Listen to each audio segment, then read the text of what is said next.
Hey kids, welcome back to my channel. My name is Allison if you are new. If you're not, hi. How you doing?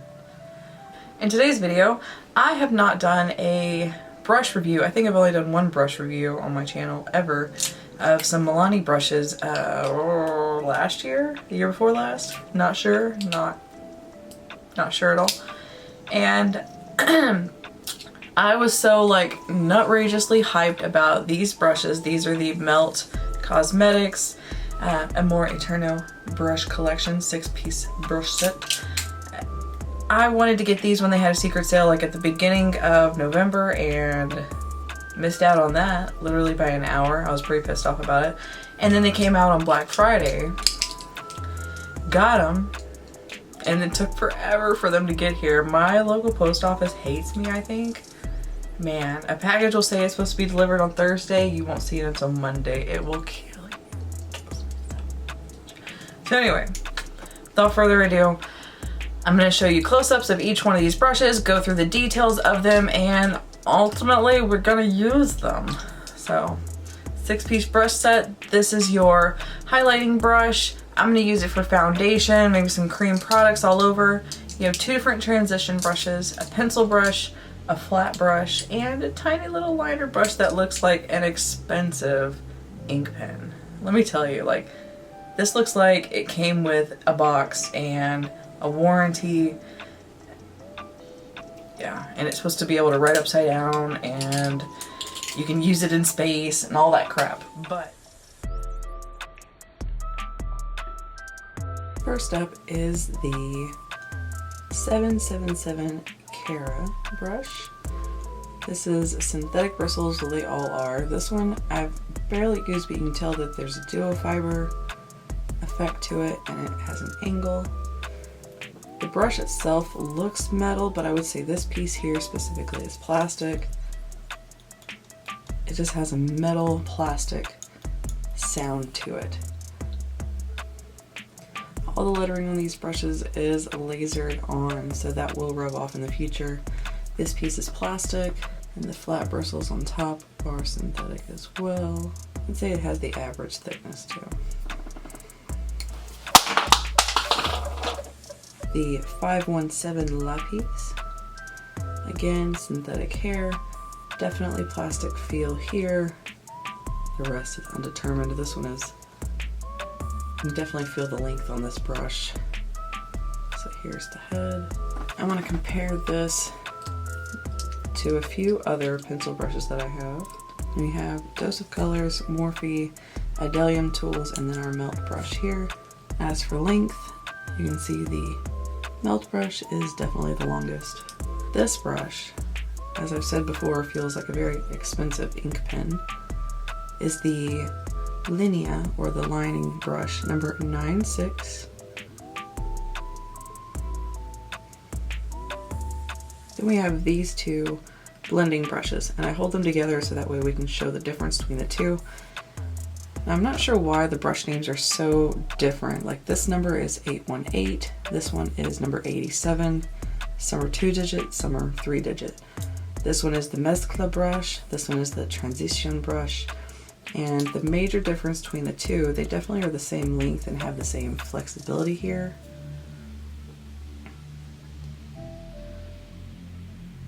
But the one on the left is flat versus the one on the right is completely round or dome shape.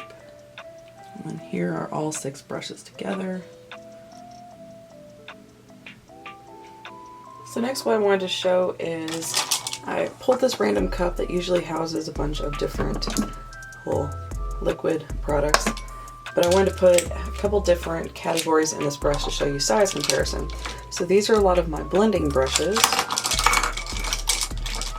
and yeah, they'll all fall apart, but grouped together, when I initially got this brush here, which is a Morphe M321, it bothered me how tall it was. As you can see, it sticks out a little bit. And now I'm going to add these blending brushes.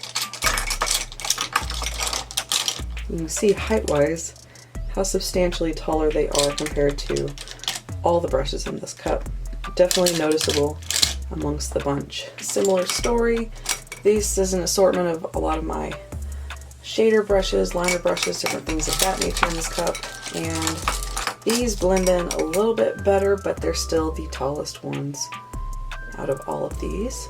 And lastly, these are some of the everyday face product brushes that I use. And I just pulled out some of the taller ones so we can compare the 777 Cara brush, and it's, I think because of its white hair top, it sticks out more than anything, but it's really kind of blending in with some of those other boogers. So I'm going to use this as foundation at first. We'll see how it goes. Definitely a lot thinner on top than it is towards the base.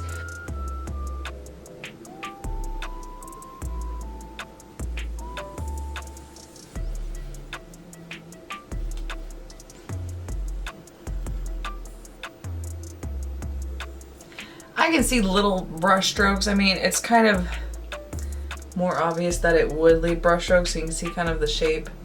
It's got a lot of those individual little bitties up top, but it's not bad. So I'm gonna do the rest of my foundation. We'll try it quickly with some cream products, but kind of like hurry up and get to the eyeballs because that's the more entertaining part, I'm sure. So next up was going to be my Hollywood Flawless filter, but now it's not even that because most of the letters just came off on my thumb. Gross. Oh, that bottle's not gonna have very much on it fairly soon. This is not that old. That's way too much on my nose. So I'm not gonna use this to blend in my cream bronzer. I feel like it will take just too much time. So I'm gonna do cream bronzer, maybe set everything, take the dogs outside because they're just tap dancing their little souls away. Then we're gonna move on to the eyeballs. Groovy? Groovy. So a moment ago while I was doing this, I actually stopped what I was doing to go look outside because the wind be kicking so much. It sounded like a trash truck in the cul-de-sac, like times 15. Like a bunch of school buses like ran into each other or something. I don't know, it was intense. So I'm still like super indecisive of what to use.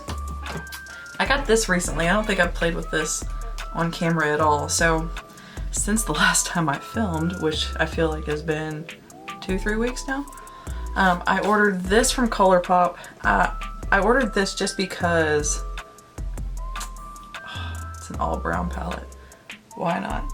And I gotta say, this shade right here, Palm Reader, is garbage. There's my official review. It also has the sequin shade that is in the Tati palette, if you can tell. But that's what that is. So what I was initially thinking about doing was a multitude of different things, but what I've ultimately decided to do is maybe a neutral smoky eye, and we'll do a metallic like champagne wing. And it went into my liner drawer for the first time in ages. I pulled out, this is number 94 by Inglot. This is a cream liner. It's just a nice metallic color. You can see, I actually touched it earlier because it looked like it was dried out, and the second I touched it, it was like in your face. Wham bam, tinky bam. That's actually what I've got on the back of my hand right here when I was playing with it earlier. So I'm gonna use this guy for that. That's all I got. I think that's what we're gonna do. I might change my mind, I don't know. Something old, something new. So I'm gonna play with this ColourPop Going Coconuts palette and my 94 Inglot gel liner. Maybe even pull out the black and the white that I have as well. I gotta agree, I haven't bought a ColourPop palette in forever. And I had two before. I got rid of both of them. I don't have either one of them. Otherwise, I would have taken this shade out and put something else in, anything else in, but I don't have either one of them to be able to do that because this is so like flaky and patchy and crappy and gross. It's just gross. It's the most patchiest looking thing on the skin ever. But I gotta say, as far as this plastic packaging goes, I hate it. I wish this was cardboard and magnetic. One more thing, so I'm gonna use both of these transition brushes. So this one in particular, when I got it in the mail in this box, the 87 transition brush, it's flat, as you can see. I mean, it's not revolutionary. It's like, I don't know why I'm so being weird about it. This is like a normal, but it's very loose on the top, very fluttery. This, however, I don't know. So these are the extremes that I'm more used to, is, you know, a short shader brush that is flat and pinched. So it's very similar like this, but this is so much more loose. I don't even reach for some of those short shader brushes that much anymore. And this, on the other hand, this is a Morphe 503. This is similar, being that it's pinched, but it's more domed and it's more stiff, so it's a little bit more precise, I guess you could say. Or blendy, I don't know. So I'm gonna go in with my Mezcla brush. I'm butchering that, I'm sure. The 818.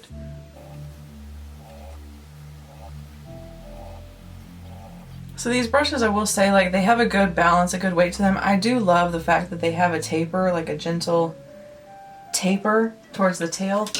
I hope these are permanent, and I hope they make more brushes, because I'd be curious to see what other brushes they would come out with would look like. So I'm gonna speed through the crease area, I don't know, to the next step. We'll see how this goes. Oh yeah, I've already kind of primed. I worked concealer onto my lid that I had underneath my eyes and dusted a little bit of my foundation powder that I like to use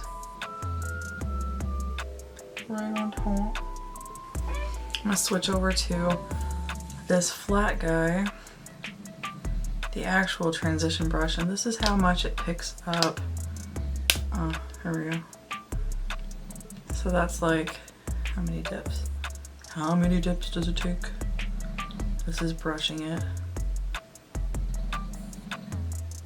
I guess I'm just finicky about brush shapes, kind of where I'm like, that's why I'm questioning like this big paddle flat, but also like, I don't know. I trust the ladies though. Alright, I'm going to keep with this flat transition brush and get into this Get Crackin' shade, which, ugh, is messy as fuck. This is that sequin shade. Oh my god, I can see glitter flying everywhere. It's so skippy. I need a different brush, that's why. Well, maybe less product on the brush. I'm gonna take the pencil brush, the lapis brush. So all I'm doing is just deepening up the outer corner of my eye.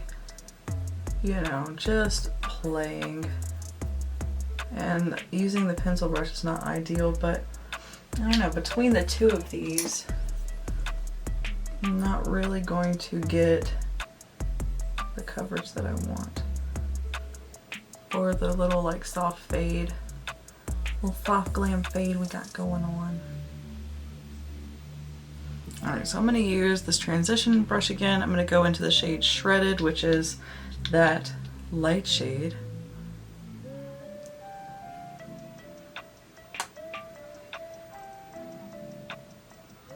You know what?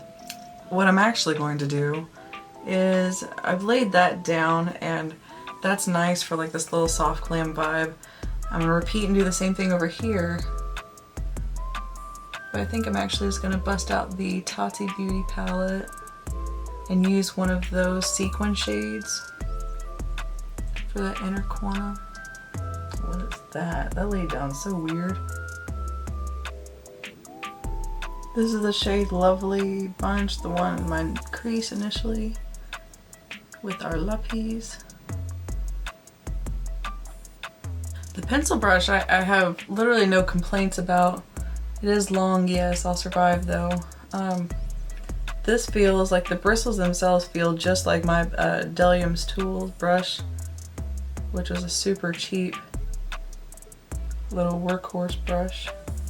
Okay, I'm gonna take the number 25, the precision brush, this flat guy, and I'm gonna go across the top lash line in the bottom little waterline lash line with this deep shade Nutty before I pull out. Actually, hold on. I'm gonna use this shade Ritual instead. It's a little bit more browny looking, I guess you could say. This brush, the lapis brush, or no, what brush is this? The liner brush, precision brush, hello. I was really hoping it to be a little bit more flat. So I have a couple of these like from Morphe, and this one is from Alamar, and even this Alamar one is more flat.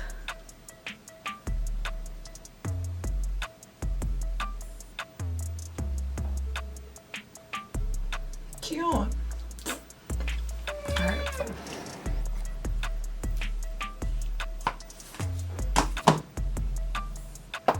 Now for my next trick. So I think what I'm gonna do is just smoke out this lower lash line a little bit more.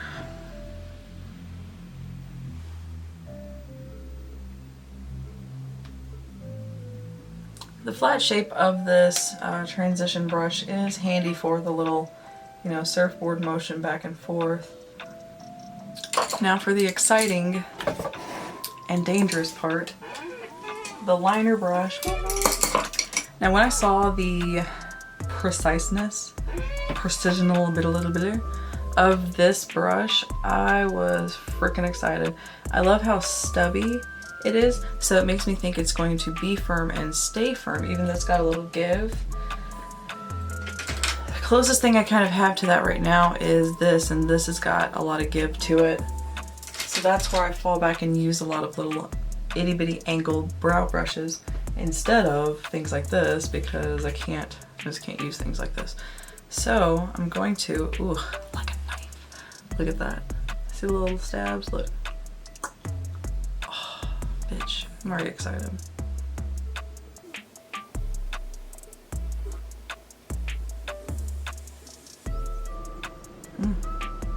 I like the champagne-y tone of this. It's so cute. If you came to my channel to watch me draw two wings that do not match, you are in the right place, because that's what's happening right now. I didn't do the best job with my liner. That's okay.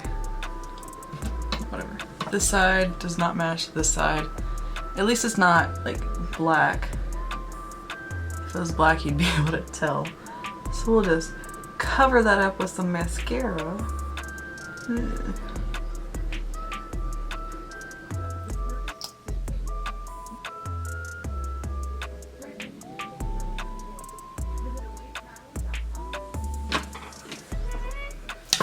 I'm going to use this. This is Grande.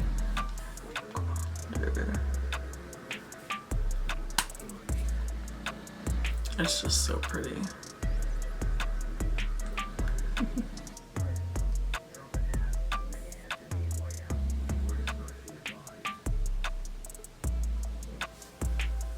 Am I missing anything?